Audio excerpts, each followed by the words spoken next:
যাদের বাচ্চারা একেবারেই মাছ খেতে পছন্দ করে না, এই রেসিপিটি কিন্তু তাদের জন্য। এই রকমের মাছ রান্না করলে কিন্তু বাচ্চারা খাওয়ার সময় বলবে আমার জন্য কিন্তু আরও রেখে দিও, সব শেষ করে ফেলো না।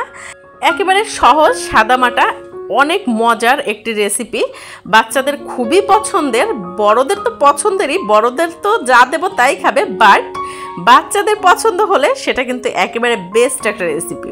তো চলুন ভিডিওটি শুরু করা যাক। ভিডিওটি না টেনে সম্পূর্ণ দেখার অনুরোধ রইল।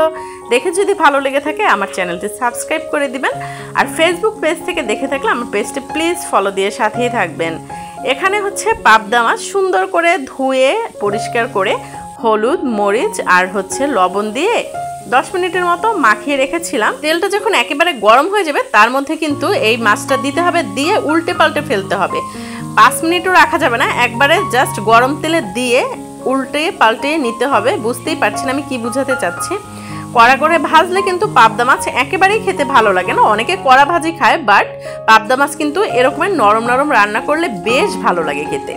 এখানে হচ্ছে 4 থেকে 5 কোয়ার মতো রসুন, সেটা একেবারে কুচি করে দিয়েছি। আর এখানে হচ্ছে 2 থেকে 3টা পেঁয়াজ, সেটাও কুচি করে দিয়ে দিয়েছি। আপনারা চাইলে এখানে বাটা মশলাও ইউজ করতে পারেন, পেঁয়াজ রসুনটা বাটাও দিতে পারেন, বাট আমার ফ্যামিলির সবাই হচ্ছে একটু কুচানো পেঁয়াজ রসুন দিয়ে খেতে পছন্দ করে। তো যখন পেঁয়াজ রসুনটা একটু লালচে হয়ে আসবে এর মধ্যে অল্প একটু পরিমাণে পানি অ্যাড করে দিয়েছি, আর দিয়ে দিয়েছি হচ্ছে 1/2 চামচের মতো জিরা বাটা, 1/2 চামচ দিয়ে দিয়েছি হলুদের গুঁড়ো, আর দিয়ে দিচ্ছি হচ্ছে স্বাদ মতো মরিচের গুঁড়া।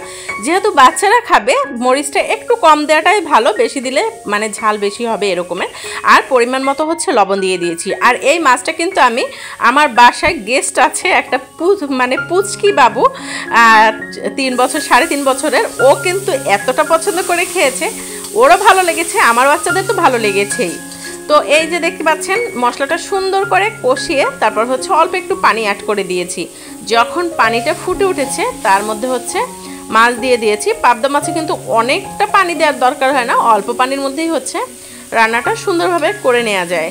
তো এখানে ভেজে রাখা মাছগুলো একে একে দিয়ে দিচ্ছি। আপনারা এভাবে রান্না করবেন, এক এক অঞ্চলের রান্নার ধরন কিন্তু এক এক রকমের, বাট আপনারা এভাবে রান্না করে দেখবেন, অনেক ভালো লাগে খেতে, বাচ্চাদের খুবই পছন্দ হয় এরকমের। যদি আপনারা পাবদা মাছ মানে একটু রসা রসা করে রান্না করেন খুব ভালো লাগে খেতে। যখন ফুটে উঠেছে তার মধ্যে হচ্ছে 3 থেকে 4টা কাঁচামরিচ ফালি করে দিয়ে দিয়েছি, এর জন্য কিন্তু খুব সুন্দর একটা ফ্লেভার অ্যাড হয়েছে, বাট কাঁচামরিচ কিন্তু ওরকমের ঝাল ছিল না। আর এই যে যখন পানিটা অনেকটা শুকিয়ে গেছে তার মধ্যে হচ্ছে গ্রিন অনিয়ন, সেটা দিয়ে দিয়েছি একটু পিস ছোট ছোট করে, তারপরে হচ্ছে এই যে দিয়ে দিলাম। আর এই গ্রিন অনিয়নের জন্য দেখতেও ভালো লাগছিল, আর বাচ্চারা কিন্তু এটার জন্য দেখে বেশিটা এক্সাইটেড ছিল যে মাছটা দেখতে যতটা সুন্দর খেতেও না জানি কতটা সুন্দর হয়।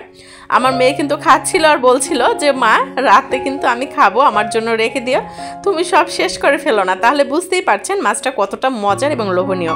ভিডিওটি ভালো লাগলে শেয়ার করে রেখে দিতে পারেন। আল্লাহ।